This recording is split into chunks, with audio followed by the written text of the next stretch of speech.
Oke. Assalamualaikum warahmatullahi wabarakatuh. Perkenalkan, nama saya Muhammad Rais Rachel dengan NRP terakhir 015 dari Prodi Teknik Pertambangan. Nah, pada pertemuan kali ini saya di sini akan membahas dari bab 18 yang berjudul Gurun dan Angin. Nah, di sini ada subbab-subbab yang akan dibahas di chapter ini. Dan tanpa berlama-lama lagi, kita akan memulai pembahasannya. Nah, di sini iklim kering ataupun gersang dengan curah hujan kurang dari 25 cm per tahun.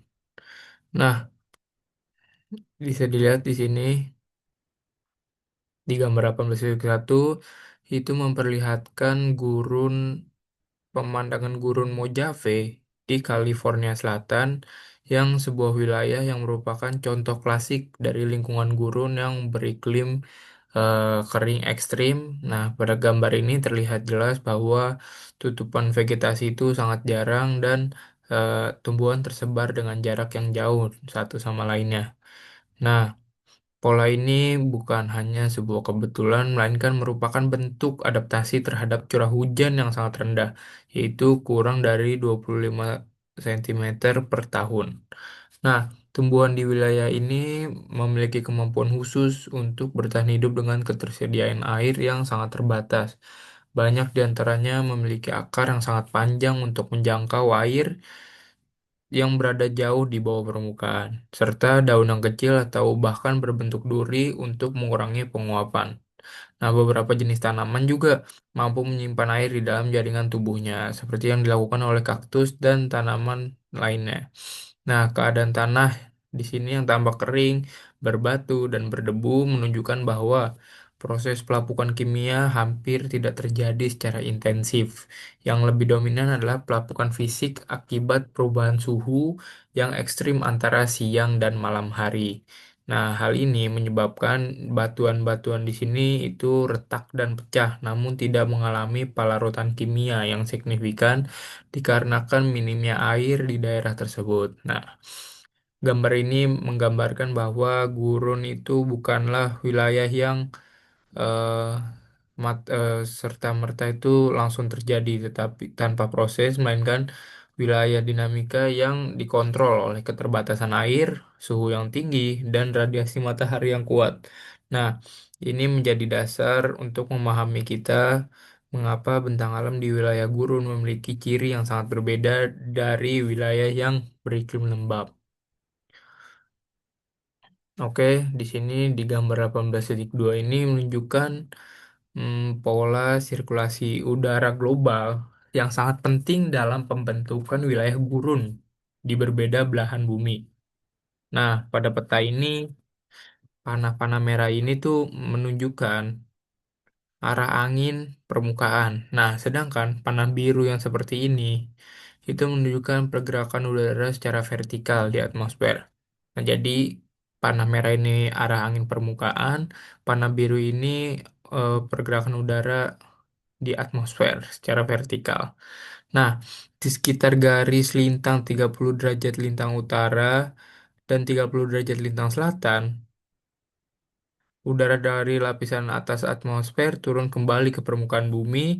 Udara yang turun ini sudah kehilangan sebagian besar uap airnya ketika naik di daerah ekuator. Nah, sehingga menjadi kering saat mencapai wilayah subtropis. Nah, ketika udara kering turun, ia menghambat pembentukan awan dan hujan.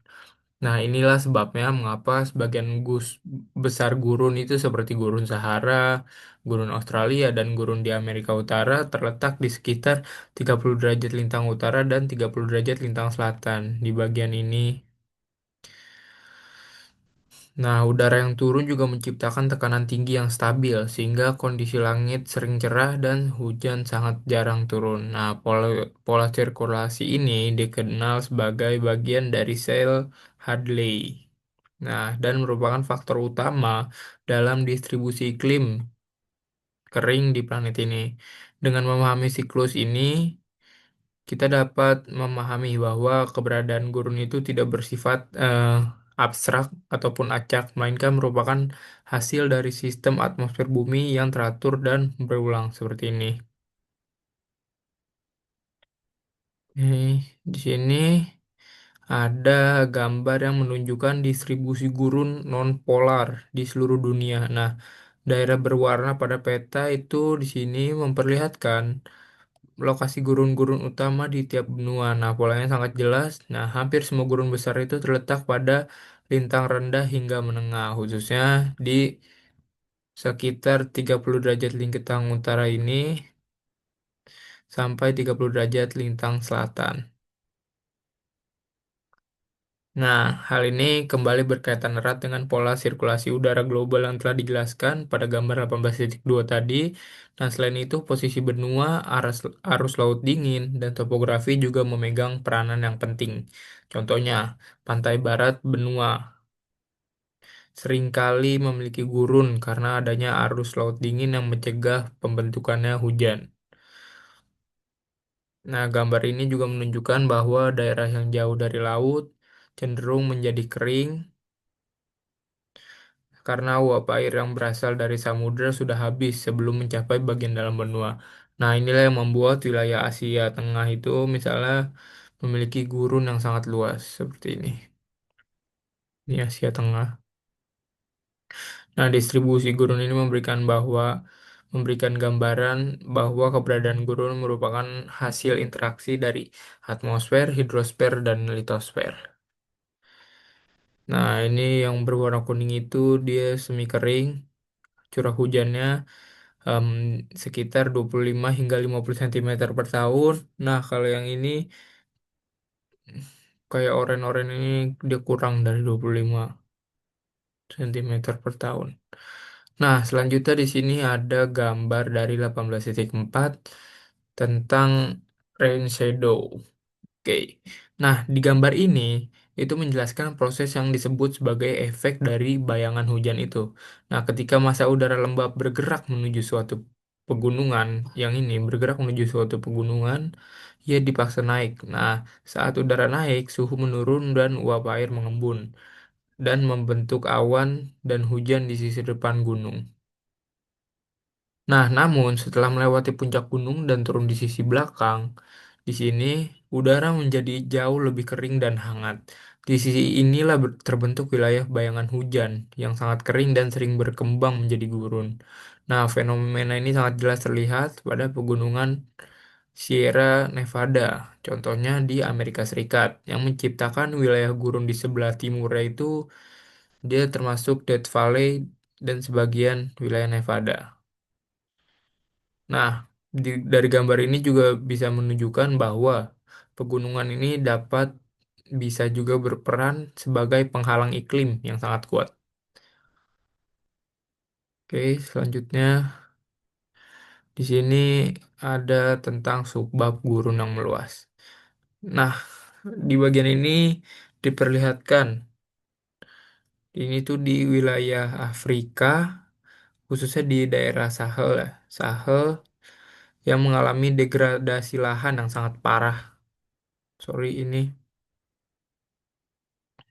di Afrika, degradasi lahan yang sangat parah. Area yang sebelumnya bisa digunakan untuk pertanian dan padang rumput kini berubah menjadi padang pasir tandus, pengembalaan berlebihan, penebangan pohon, dan praktik pertanian yang tidak berkelanjutan yang mempercepat hilangnya lapisan tanah subur. Nah, di gambar kedua ini menunjukkan bahwa perahu nelayan yang terdampar di daratan bekas Laut Aral. Nah, danau besar ini menyusut karena aliran sungainya dialihkan untuk irigasi. Nah, akibatnya ekosistem air tawar runtuh, tanah menjadi asin dan kawasan tersebut berubah menjadi gurun baru yang beracun. Nah, dari dua gambar ini menunjukkan sebagai bukti aktivitas manusia itu mampu mempercepat dan memperparah proses penggurunan jauh lebih cepat dibandingkan proses alami. Nah, di sini ada gambar di 18.5 yang menunjukkan sebuah mobil van ini yang tersapu banjir bandang di Taman Nasional Death Valley pada bulan Agustus 2004. Nah, peristiwa ini terjadi akibat hujan deras yang berlangsung sangat singkat, namun ekstrim, yaitu hanya 0,33 inci hanya dalam Gitu. Dan ada korban yang tewas di banjir tersebut. Nah, walaupun gurun dikenal sebagai daerah yang kering, kejadian ini membuktikan bahwa ketika hujan turun, intensitasnya bisa sangat besar karena tanah yang keras dan itu tidak mampu menyerap air. Akibatnya, air langsung mengalir deras di permukaan, membawa lumpur, batu, dan material lain dengan kecepatan yang tinggi. Nah, banjir bandang ini menunjukkan bahwa gurun menyimpan potensi bahaya hidrologi yang tinggi karena dari peristiwa ini bisa mengubah bentang alam dalam waktu singkat, sangat singkat, serta menimbulkan kerusakan besar. Nah, di sini ada gambar di 18,6 tentang topografi lahan tandus yang dikenal sebagai Badlands. Ini Badlands yaitu kawasan dengan punggungan bukit tajam, saluran berbentuk V, dan hampir tidak memiliki vegetasi. Nah, bentuk-bentuk ini bisa terbentuk karena kombinasi antara pelapukan cepat, erosi air hujan sesaat, struktur batuan yang rapuh, dan minimnya perlindungan vegetasi. Nah, daerah seperti ini sering terdapat di wilayah gurun atau semi gurun. Nah, tanah di sini itu di daerah ini mudah hancur saat terkena hujan, membentuk jurang-jurang kecil dan kanal-kanal sempit yang dalam. Seperti ini, proses ini berulang selama ribuan hingga jutaan tahun, menciptakan bentang alam yang sangat teriris dan tidak stabil. Nah, gambar ini menjadi eh, jembatan lah kepada gambar-gambar selanjutnya karena menunjukkan awal dari pembentukan bentuk lahan besar. Oke, kita langsung lanjut ke 18,7. Nah, di sini itu menunjukkan pembagian wilayah filosofi di bagian barat daya Amerika Serikat, khususnya Provinsi Basin dan Range, dan dataran tinggi Colorado. Nah, meskipun posisinya itu berdekatan, ini kedua wilayah ini terbentuk melalui proses geologi yang sangat berbeda. Nah, di Provinsi Basin and Range itu terbentuk akibat gaya tarik pada kerak bumi. Gaya ini menyebabkan kerak itu mengalami retakan-retakan dan patah normal sehingga blok-blok batuan ada yang terangkat dan ada pun yang turun. Nah, akibatnya terbentuk pola pegunungan memanjang dan cekungan yang tersusun sejajar. Nah, menyerupai pola papan cuci bergelombang. Ini seperti ini. Nah, cekungan-cekungan ini menjadi tempat akumulasi sedimen dan sering pula berkembang menjadi gurun dan danau asin akibat penguapan tinggi. Nah, sementara itu di dataran tinggi Colorado nih, di sini yang berwarna biru ini terbentuk dengan mekanisme yang berbeda dari kedua warna ini. Karena di wilayah ini mengalami pengangkatan vertikal yang sangat luas, tetapi tanpa deformasi intens berupa lipatan dan patahan yang rumit. Nah, lapisan batuannya relatif masih horizontal, membentuk suatu meja raksasa yang terangkat dari sekelilingnya. Nah, sungai-sungai yang mengalir di atasnya kemudian mengikis permukaan tersebut membentuk ngarai-ngarai besar seperti seperti Grand Canyon.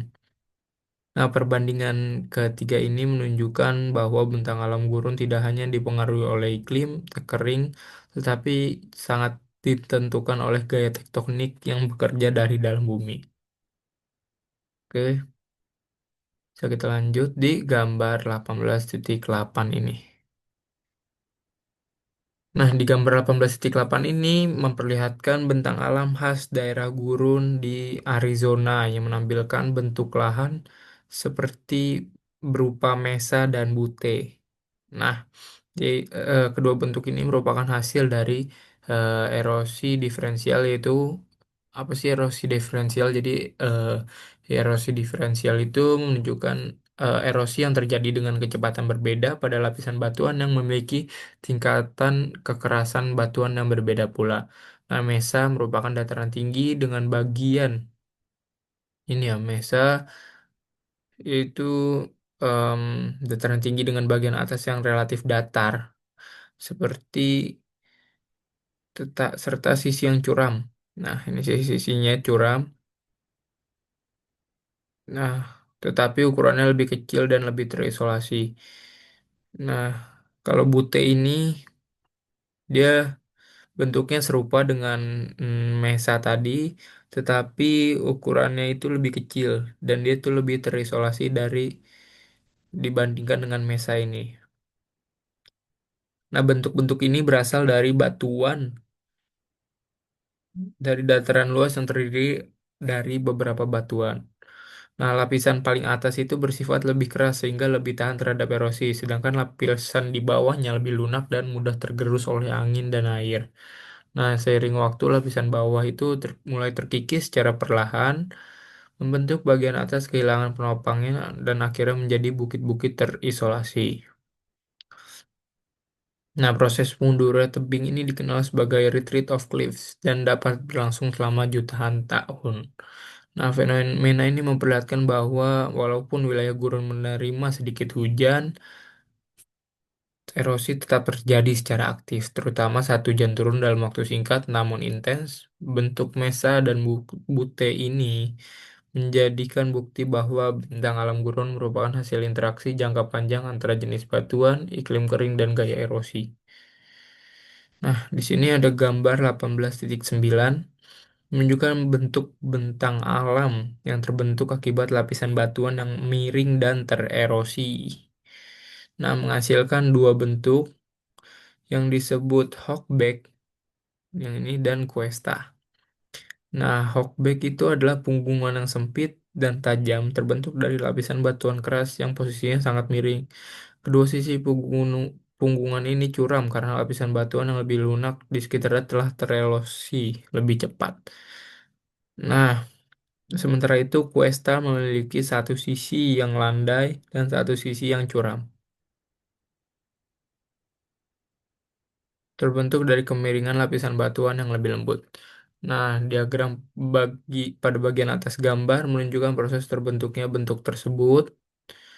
Sini dimulai dari lapisan yang tadinya datar, kemudian mengalami deformasi tektonik yang memiringkannya. Setelah itu erosi bekerja lebih cepat pada lapisan yang lebih lunak dan menyisakan bagian yang lebih keras sebagai punggungan. Nah, dari gambar ini tuh penting karena menunjukkan bahwa struktur batuan di bawah permukaan ini dapat diinterpretasikan dari bentuk lahan di permukaan. Nah, dalam praktik itu pengamatan terhadap Hochbeck dan Cuesta itu sering digunakan sebagai petunjuk arah kemiringan lapisan batuan serta potensi keberadaan struktur yang menjebak mineral atau fluida di bawah tanah tersebut. Dan ini contoh real dari Hochbeck dan Cuesta.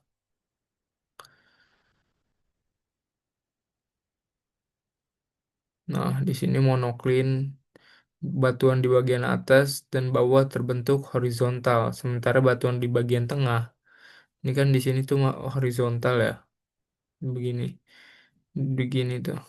Nah, sedangkan di bagian tengah itu dia miring tajam dan menurun bentuknya ke arah kanan, seperti contohnya ini. Nah, di 18.10 ini memperlihatkan wilayah Death Valley, California yang merupakan salah satu lingkungan yang paling ekstrim di Amerika Utara. Nah, wilayah ini terbentuk akibat patahan normal yang menyebabkan bagian kerak bumi turun membentuk cekungan-cekungan. Nah, sementara bagian di sekitarnya terangkat membentuk pegunungan. Nah, Death Valley ini terletak di bawah permukaan laut dan diapit oleh rangkaian pegunungan yang tinggi. Nah, kondisi ini menciptakan perbedaan elevasi yang sangat besar dan dalam jarak yang relatif dekat. Nah, di dasar lembah terlihat area berwarna terang yang merupakan endapan-endapan garam dan sedimen halus yang tertinggal ketika air banjir sementara menguap. Nah, permukaan ini dikenal sebagai playa, yaitu danau musiman di wilayah gurun. Nah, lingkungan seperti ini sangat khas di wilayah Basin and Range tadi, di mana tektonik dan iklim kering bekerja bersama membentuk lanskap yang unik. Nah, Death Valley Arizona ini menjadi contoh nyata bahwa wilayah gurun bukan hanya terbentuk karena kekurangan air, tapi juga proses struktural yang mengubah permukaan bumi secara drastis. Nah, di 18.11 ini ada tahapan-tahapan dan perkembangan kipas aluvial dan playa. Nah, di sini ya, oke, sebentar.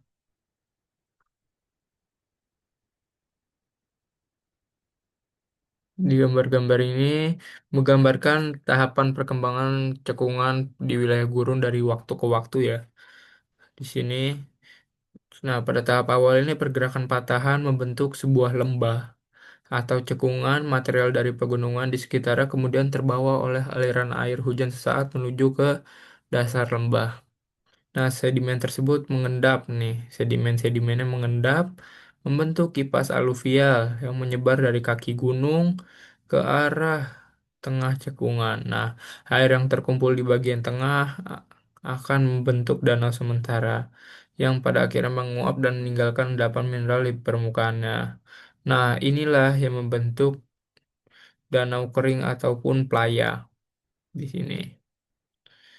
Oke, sering berjalannya waktu, kipas aluvial dari berbagai sisi pegunungan di sini nih, di bagian C, itu akan saling bertemu dan menutupi dasar cekungan-cekungan yang tadinya seperti ini, akan ditutupi oleh kipas aluvial secara perlahan. Nah, proses ini tidak terjadi dalam hitungan tahun, melainkan ribuan nah, hingga jutaan tahun.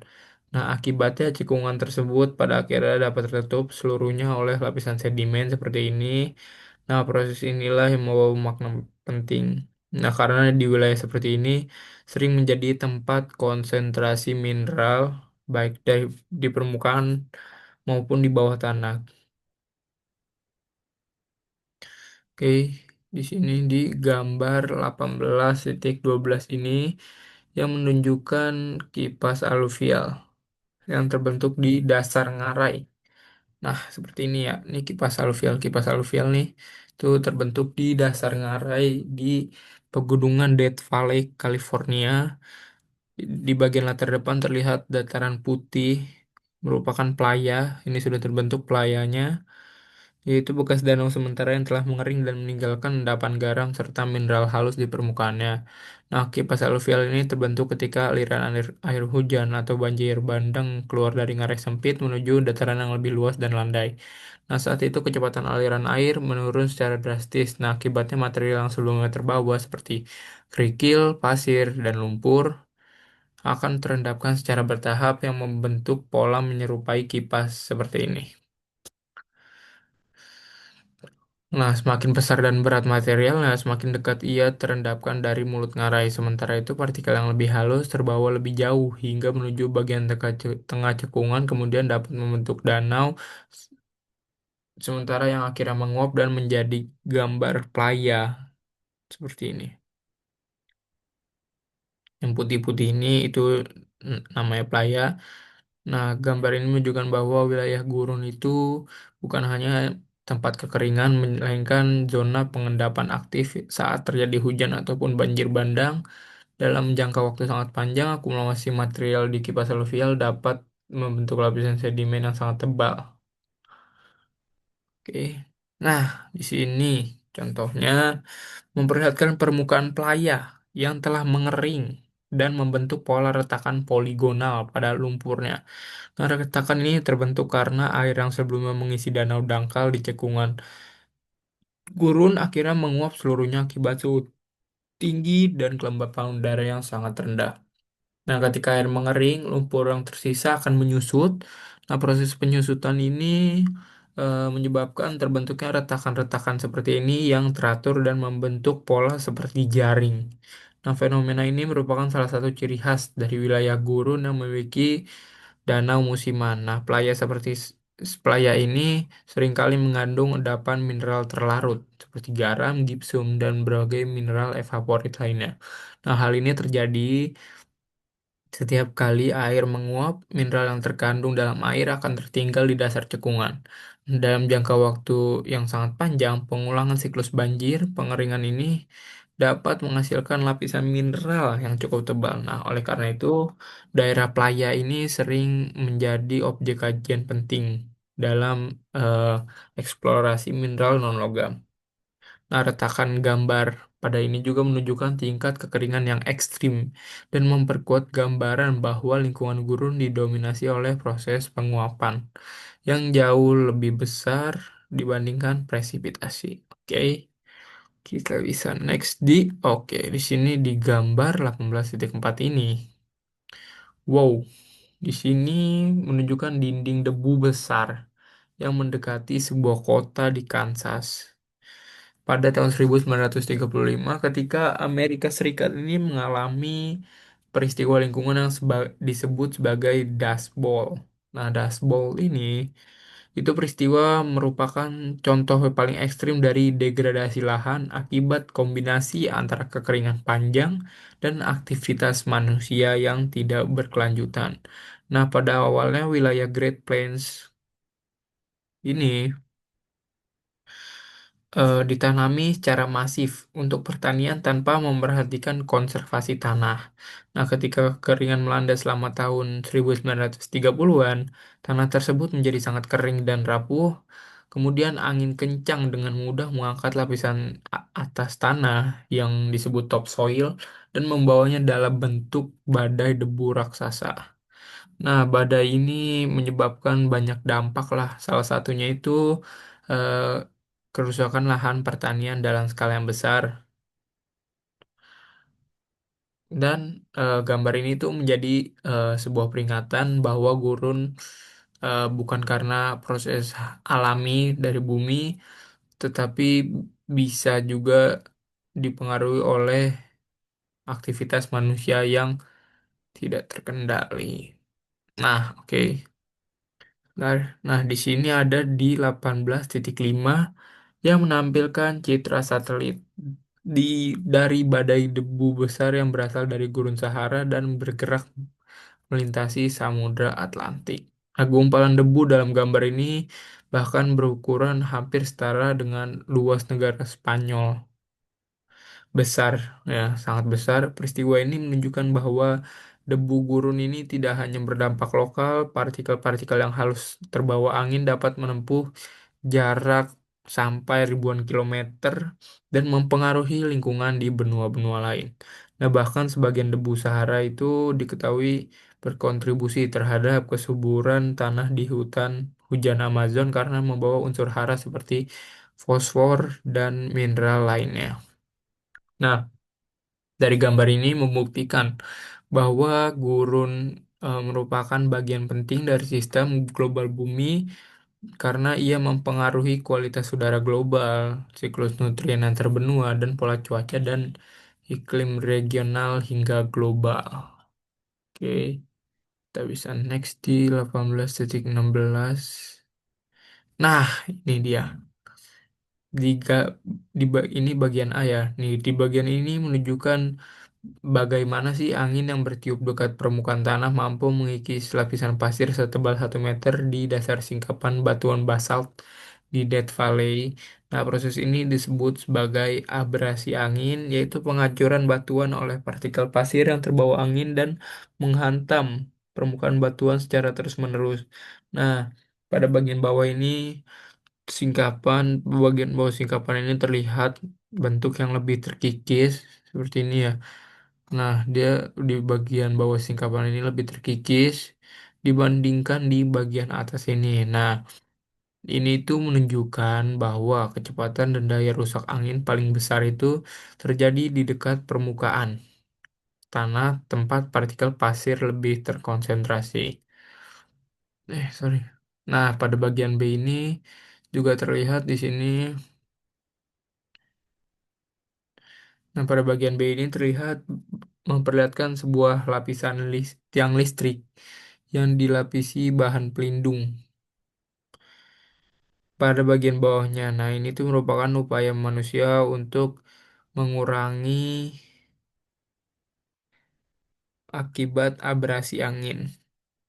yang dalam jangka panjang dapat merusak struktur buatan.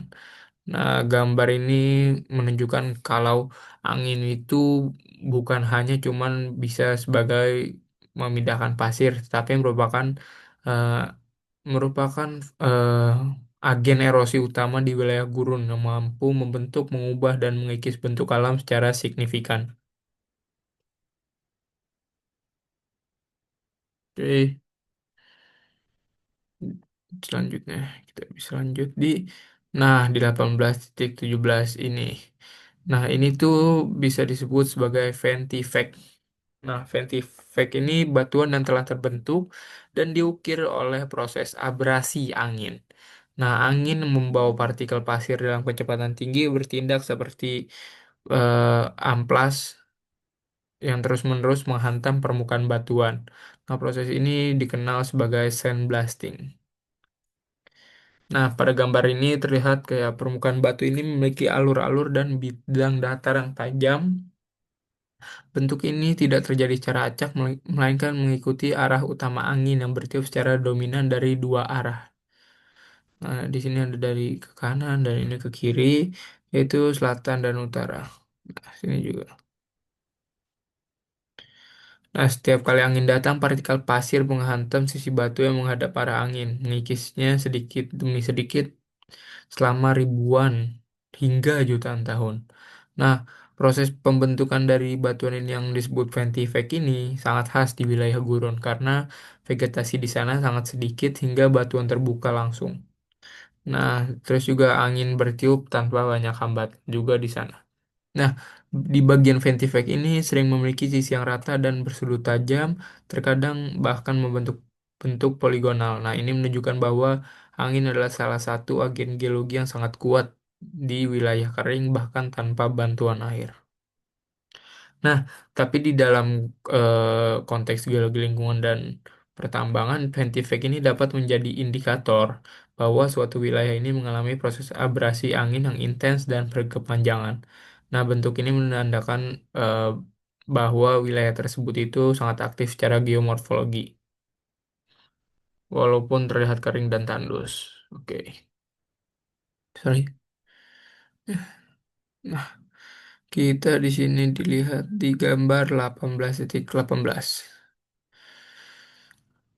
Oke, di sini menggambarkan proses yang disebut sebagai deflasi, yaitu apa sih deflasi? Nah, deflasi ini adalah hamburan dan pemindahan material halus oleh angin dari suatu permukaan tanah, dan angin itu mengangkat butiran debu dan pasir yang meninggalkan permukaan yang lebih rendah dari sebelumnya. Nah, di bagian A ini terlihat, di bagian ini A ini itu terlihat gimana sih material halus tersapu oleh angin sehingga menyisakan sebuah pilar di tengah area yang lebih rendah.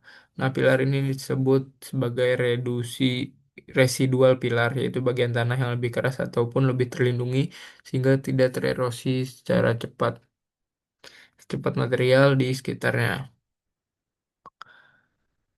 Nah, di bagian B ini nanti jadi begini yang tadi dibilangin itu residual pilar. Nah, ini tuh contoh nyatanya di fenomena dekat Harrison atau di dekat Harrison Nesbraka. Nah, pilar yang terlihat ini mewakili ketinggian awal permukaan tanah yang tadinya seperti ini. Nah, itu sebelum erosi angin menurunkan tanah di sekelilingnya lebih dari 3 meter. Wah. Nah, fenomena ini menjelaskan bahwa angin tidak hanya membawa pasir, tapi juga mengikis permukaan bumi secara vertikal. Dalam jangka panjang juga angin mampu menurunkan ketinggian suatu wilayah secara signifikan. Batuan ataupun tanah yang lebih resisten akan bertahan dan membentuk pilar. Proses deflasi ini merupakan berperan dalam pembentukan cekungan deflasi gurun batu, permukaan padat di wilayah kering, dan ini tuh membuktikan bahwa gurun adalah lingkungan yang terus berubah, walaupun kecepatan perubahannya sering tidak disadari dalam skala waktu manusia. Ini dia. Di sini ada gambar rumah pada tebing Loess di Tiongkok Tengah. Nah, memperlihatkan Rumah yang dibangun pada dinding curam yang tersusun dari loess, yaitu endapan debu halus yang terbawa angin dan terakumulasi selama ribuan tahun. Nah, si loess ini memiliki karakteristik unik yang contohnya, yang pertama itu karakteristiknya berbutir sangat halus, berwarna terang kekuningan, dapat membentuk tebing curam hampir vertikal namun sangat rapuh jika terkena oleh air.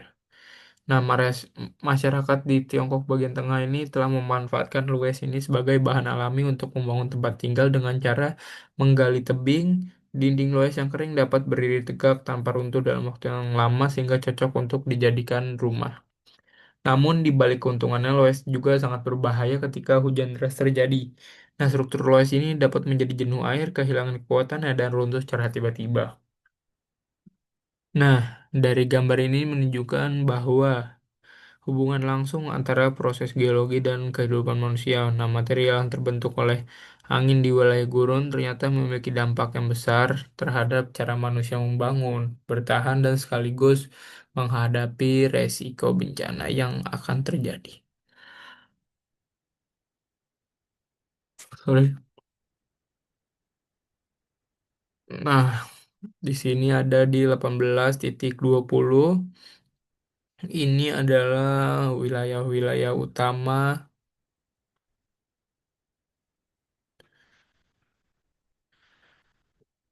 yang tertutup oleh endapan loess di Amerika Serikat. Nah, endapan ini terbentuk dari debu halus yang terbawa angin, umumnya berasal dari dataran banjir sungai besar dan daerah bekas gletser pada masa lalu.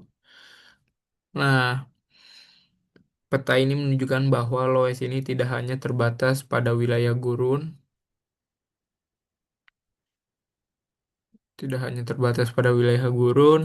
tetapi dapat ditemukan jauh di daerah beriklim lebih lembab seperti bagian tengah dari Amerika Serikat. Nah, hal ini menunjukkan bahwa endapan angin dapat menjangkau jarak yang sangat jauh dari sumbernya. Nah, loess ini memiliki peranan penting dalam pembentukan tanah yang sangat subur.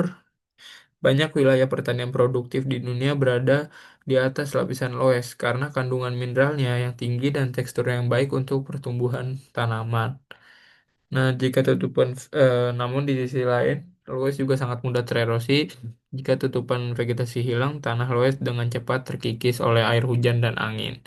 Nah, oleh karena itu, wilayah yang tersusun dari loess memerlukan pengelolaan yang sangat hati-hati.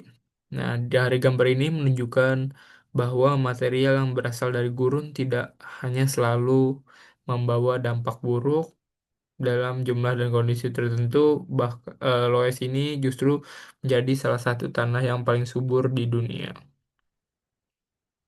Nah, di sini terlihat endapan Loess ini yang tebal dan berkesinambungan, terlihat di bagian warna merah ini, dan yang oranye itu adalah endapan Loess yang tipis dan sungai-sungai dan terputus-putus, sorry.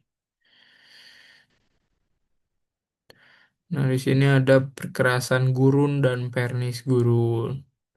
Nah, pergerasan gurun adalah lapisan permukaan tipis yang terdiri dari kerikil-kerikil, sorry, dari kerikil-kerikil,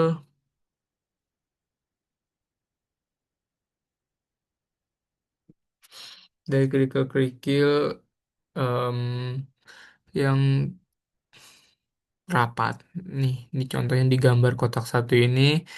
Nah, kerikil-kerikil ini dulunya itu dianggap sebagai endapan sisa yang tertinggal ketika si angin itu meniup butiran halus tanah berbatu dan kerikil-kerikil ini kayak terangkat ke permukaan melalui siklus pembasahan dan pengeringan yang menyebabkan tanah itu mengembang dan menyusut karena air diserap dan hilang oleh partikel-partikel tanah.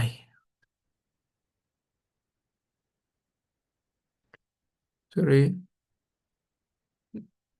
Nah, di sini perkerasan gurun ya pada permukaan kipas aluvial tua di Death Valley.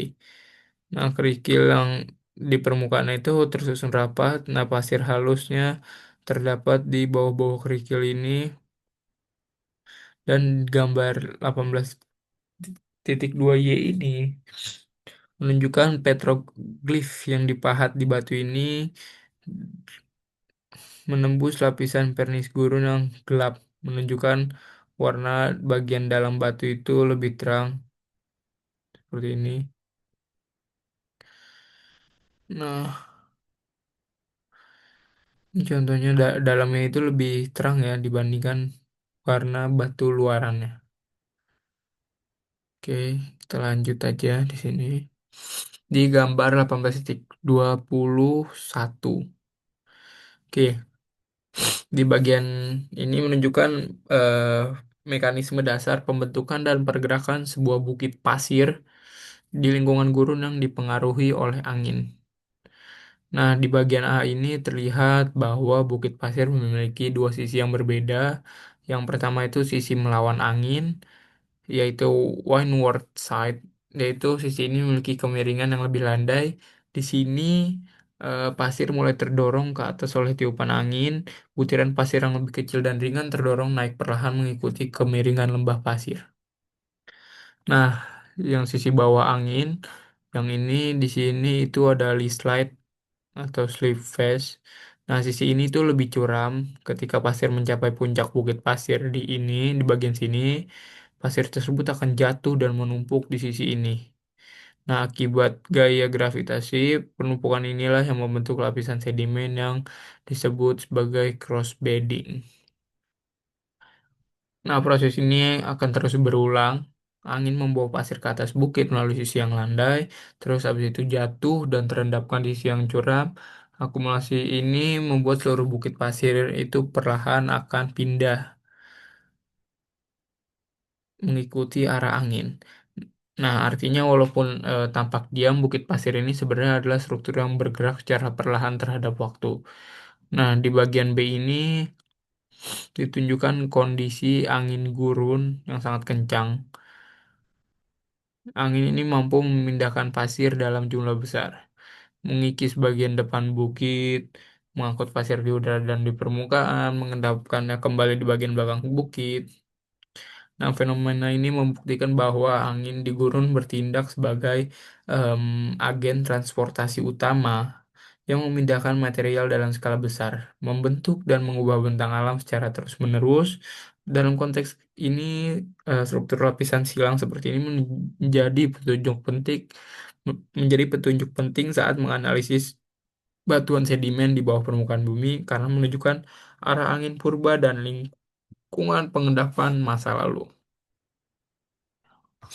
Nah, di gambar 18.2 ini ada memperlihatkan riak-riak kecil pada permukaan pasir yang terbentuk akibat hembusan dari angin. Nah, pola ini sangat mirip ya. Sangat mirip air di dasar sungai, tetapi ini itu terbentuknya karena pergerakan udara, bukan air. Nah, riak angin ini terbentuk melalui proses yang pertama itu ada angin mulai menggerakkan butiran pasir yang lebih kecil terlebih dahulu. Nah, butiran pasir tersebut melompat-lompat di permukaan. Nah, tumbukan antara butiran pasir yang menyebabkan terbentuknya gundukan-gundukan kecil yang teratur. Nah, gundukan ini tersusun sejajar dengan arah tiupan angin. Nah, karakteristik dari riak angin ini jarak antar riak anginnya itu relatif seragam, tingginya rendah, hanya beberapa sentimeter, arahnya selalu tegak lurus terhadap arah angin utama. Nah, riak semacam ini juga bisa memberikan informasi penting mengenai arah dan kekuatan angin dominan di suatu wilayah. Dan di lingkungan gurun ini, pola ini biasanya bisa bertahan cukup lama karena tidak adanya hujan deras ataupun aliran sungai yang menghapusnya.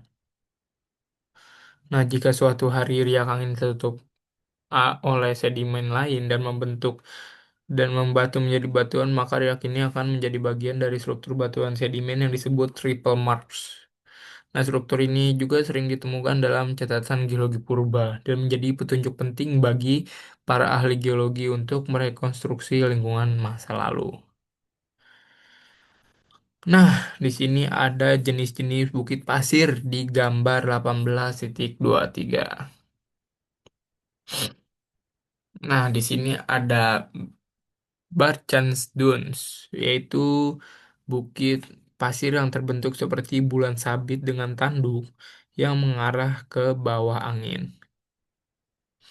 Ini terbentuk di daerah angin dominan yang satu arah, terus persediaan pasir yang terbatas, dan permukaan tanah relatif keras. Nah, jenis ini tuh jenis Barcans. Ini sering ditemukan di gurun yang sangat kering dengan vegetasi yang hampir tidak ada. Nah, di bagian B ini ada di sini transverse dune, yaitu bukit pasir melintang. Jenis ini terbentuk tegak tegak lurus terhadap arah angin. Terjadi ketika angin dominan dari satu arah, persediaan pasir juga berlimpah. Kalau ini kan persediaan pasirnya terbatas, yang ini berlimpah. Nah, bukit pasir jenis ini dapat mencapai ukuran yang sangat besar dan sering membentuk barisan panjang seperti gelombang pasir. Nah, di sini ada bukit pasir parabola. Nah, ini bentuknya menyerupai tapal kuda ataupun oxbow leg yang berlawanan arah dengan Barkan. Nah, ciri khasnya ini ujungnya mengarah ke arah dataran datangnya angin. Biasanya terdapat vegetasi yang menahan sisi-sisinya. Nah, sering ditemukan juga di dekat daerah pantai. Nah, jenis ini menunjukkan interaksi antara angin dan vegetasi. Di bagian D ini ada bukit pasir longitudinal, safe. Nah, bukit pasir ini memanjang sejajar dengan arah angin dominan dan terbentuk oleh dua arah angin utama yang bersilakan. Pengendapan pasir yang berlangsung lama dan pembentukan punggungan pasir yang memanjang puluhan kilometer. Nah, biasanya bentuk ini tuh ditemukan di gurun besar seperti gurun Sahara. Nah, dari keempat tipe pasir ini menunjukkan bahwa bentuk lahan gurun ini adalah hasil langsung dari dinamika angin, terus juga perbedaan kecil dalam arah dan kekuatan angin itu dapat menghasilkan bentuk yang sangat berbeda dan gurun bukanlah lingkungan yang seragam tetapi sangat bervariasi secara geomorfologi. Oke. Nah, di sini di 18.24 ini memperlihatkan bukit pasir tipe Barkans tadi ya di Taman Nasional Skeleton Coast di Namibia. Nah, bentuk khasnya itu menyerupai bulan sabit di sini dengan dua tanduk yang mengarah ke bawah angin, sementara bagian cembungnya menghadap ke arah datangnya angin. Nah, bukit eh, pasir Barkan ini terbentuk dalam kondisi yang sangat spesifik, yaitu arah anginan dominannya tadi kan hanya dari satu arah utama, terus juga persediaan pasirnya terbatas, permukaan tanah di bawahnya relatif keras ataupun padat, dan hampir tidak ada vegetasi. Angin bertiup dari kiri ke kanan pada gambar ini ya. Angin bertiup dari kiri ke kanan, di bagian sini ke sini. Dan saat angin menyentuh sisi depan bukit, pasir didorong naik melalui sisi yang lebih landai. Setelah mencapai puncak, pasir jatuh di sisi curam dan mengendap di sana. Proses ini membuat bukit pasir secara berlahan berjalan searah dengan angin. Nah, menariknya, tanduk pada bukit pasir Barkan ini bergerak lebih cepat dibandingkan bagian tengahnya. Karena bagian tersebut memiliki volume pasir yang lebih sedikit, inilah yang menyebabkan bentuk bulan sabit ini tetap terjaga meskipun terus bergerak. Nah, dalam skala waktu yang panjang, bukit pasir seperti ini dapat berpindah tempat puluhan bahkan ratusan meter dan mampu mengubur jalanan, bangunan, bahkan permukiman di daerah gurun aktif. Nah, bagi para ilmuwan, bukit pasir seperti ini tuh bukti nyata bahwa gurun ini merupakan lingkungan yang sangat dinamis, bahkan bukan lingkungan mati seperti yang sering dianggap oleh sebagian besar orang.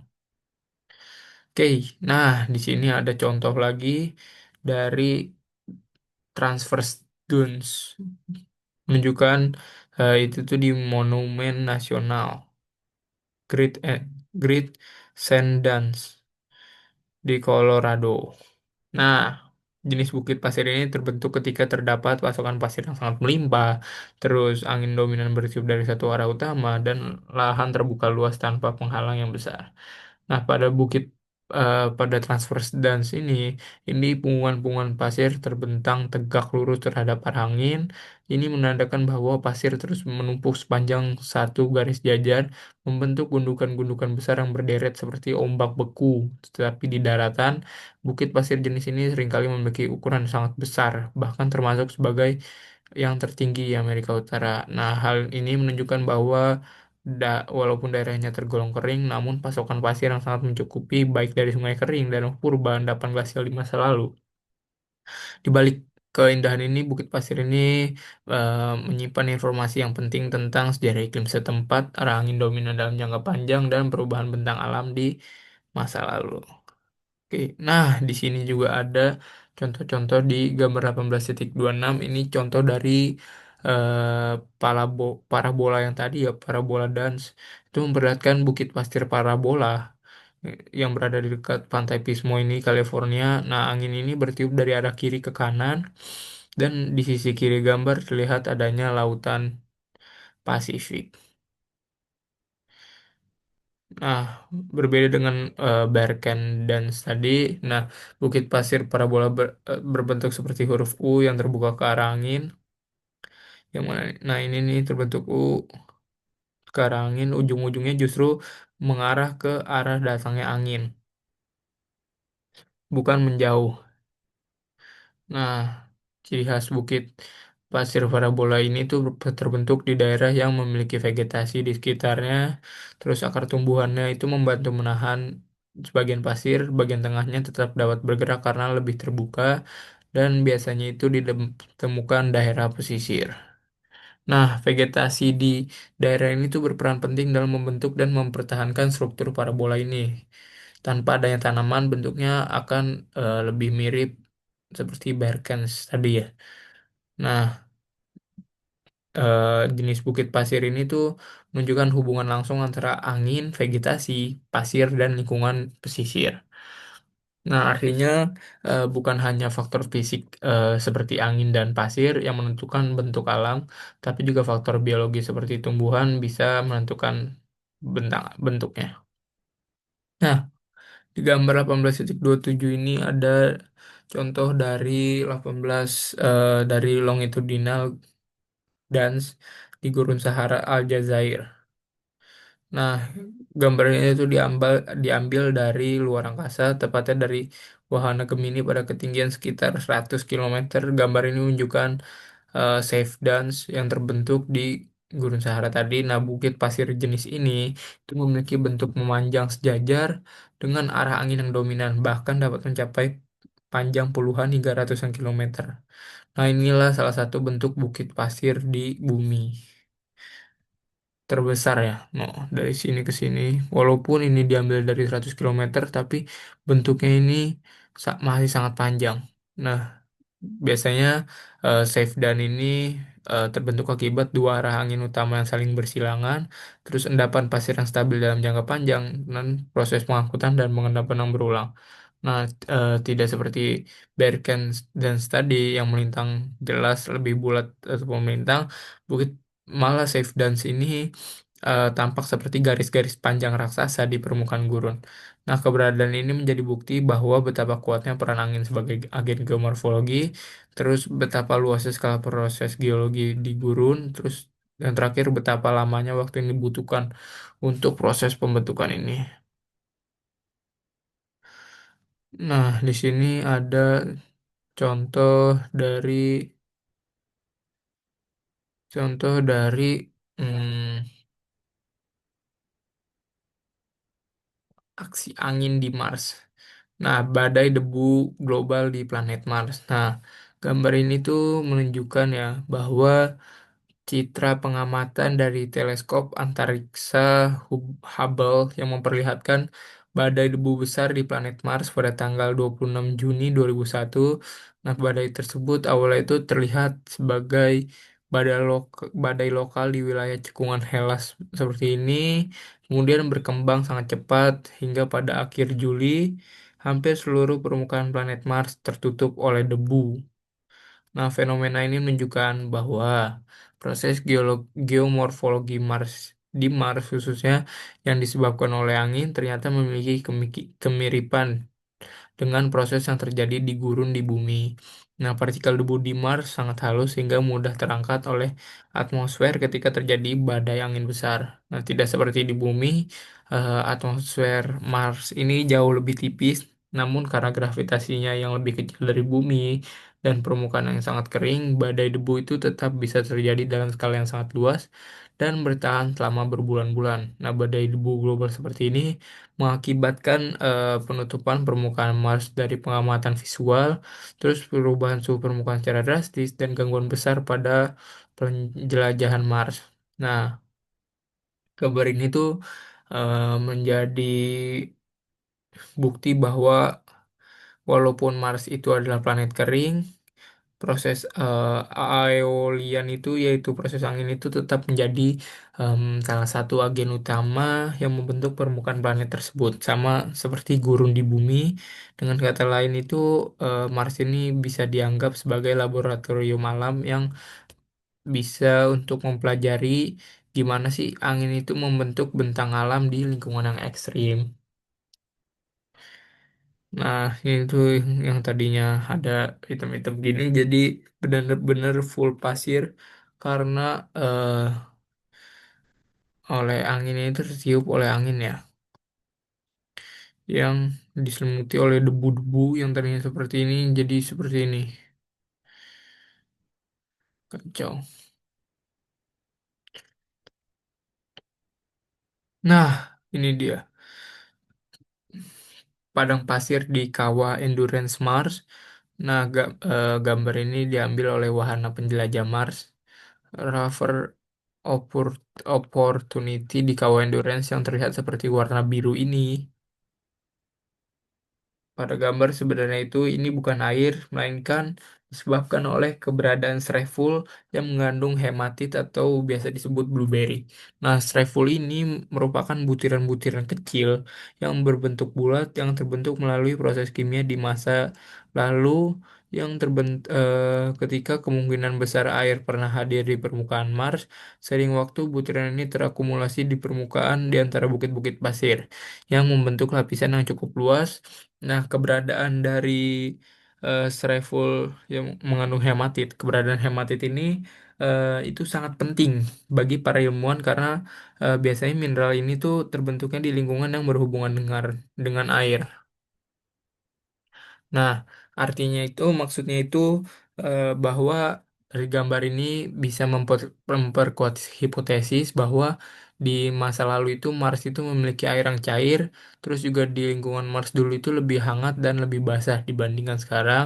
Nah, selain itu permukaan yang relatif datar seperti ini juga dan dipenuhi oleh material halus menunjukkan bahwa Mars juga mengalami proses pengendapan sedimen, perpindahan material oleh angin, dan erosi dalam jangka waktu yang sangat panjang. Nah, dengan membandingkan kondisi ini dengan gurun di bumi seperti gurun Sahara ataupun yang lain-lain juga, nah para ilmuwan ini juga bisa mempelajari bagaimana landscape kering berevolusi ketika suplai air itu berhenti.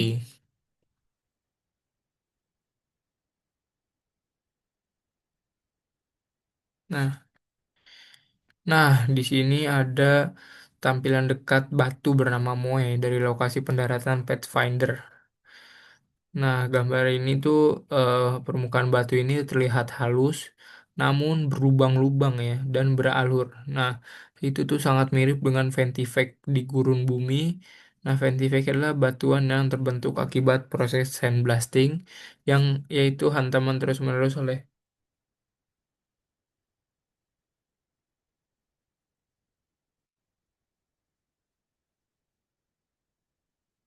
dari ya yaitu hantaman terus-menerus oleh pasir yang terbawa angin. Proses ini mengikis permukaan batuan secara perlahan yang membentuk alur, sudut-sudut tajam, dan permukaan yang tidak rata.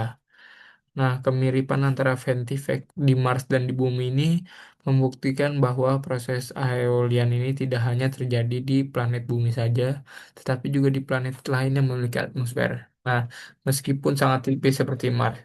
Nah, penemuan seperti ini itu sangat penting karena yang pertama itu menunjukkan bahwa adanya aktivitas angin dalam jangka panjang di Mars juga dan membuktikan kesamaan mekanisme geologi antar planet serta memperkuat pemahaman manusia tentang evolusi bentang alam di luar bumi dan secara keseluruhan di gambar ini tuh memberikan sudut pandang yang lebih luas karena bahwa gurun ini, gurun, angin, debu, dan pasir bukan hanya fenomena yang terjadi di planet bumi saja, tetapi merupakan proses universal yang membantu permukaan planet-planet berbatu di tata surya. Nah, di sini ada ringkasan-ringkasannya, ya kayak gurun terletak wilayah di wilayah dengan curah hujan kurang dari 25 cm per tahun. Wilayah seperti ini terutama ditemukan di sabuk di antara sekitar 32 derajat lintang utara dan lintang selatan tadi, yang khatulistiwa itu. Nah, nah wilayah kering ini juga mungkin disebabkan oleh range shadow pegunungan tadi, ya, yang sangat jauh dari laut dan kedekatan dengan arus laut yang dingin dan udara yang turun membentuk gurun dingin di kutub. Nah, bentang alam gurun berbeda daerah-daerah lembab karena tidak memiliki aliran sungai secara langsung, melainkan memiliki drainase internal dan banyak permukaan tanah lokal yang menanjak. Banjir bandang yang disebabkan oleh badai petir gurun merupakan agen erosi yang efektif meskipun curah hujannya rendah. Batu kapur tahan di gurun, batu kapur itu tahan di gurun, terus juga tanah yang tipis dan laju perambatan yang lambat dapat membuat topografi turun tampak bersudut. Nah, bagian barat daya Amerika ini berupa gurun dengan topografi yang terutama ditentukan oleh struktur batuan.